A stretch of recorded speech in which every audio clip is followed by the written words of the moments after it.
Waheshimiwa wabunge, nilisema nitarejea kwenye swali namba 59 na majibu yaliyotolewa ili niweze kutoa maelekezo mahususi kuhusu kanuni yetu ya 53 ambayo inataka maswali yajibiwe kikamilifu.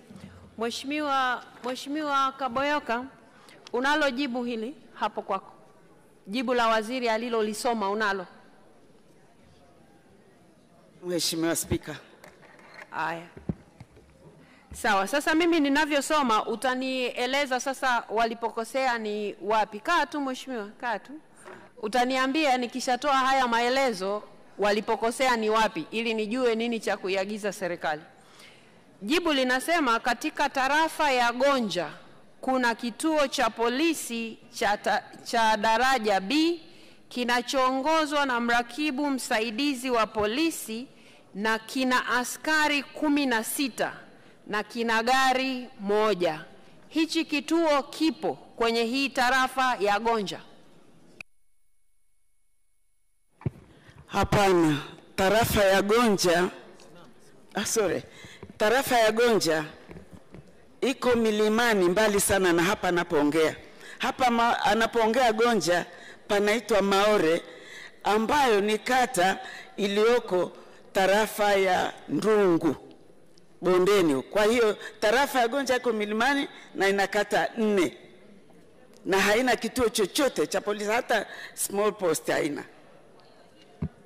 Kwa hiyo tarafa ya Gonja haina hiki kituo kinachosemwa hapa? Haina. Sawa. Tarafa ya Mamba,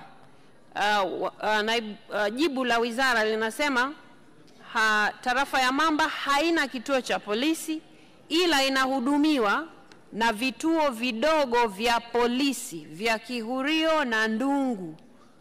Hivi vituo vidogo vya polisi vipo au hiki kituo cha Ndungu ndo kile kinachosemwa mwanzo pale?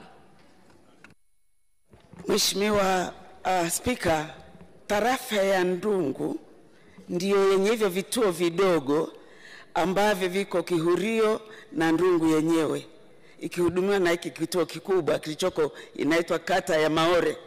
Kwa hiyo Mamba iko kwa milimani na inaitwa tarafa ya Mamba Vunta yenye kata 9. Sawa. Kwa hiyo tarafa ya Gonja haina kituo wala tarafa ya Mamba haina kituo?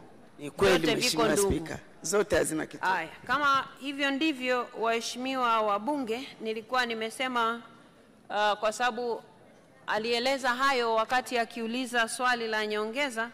Sasa wacha nisimame.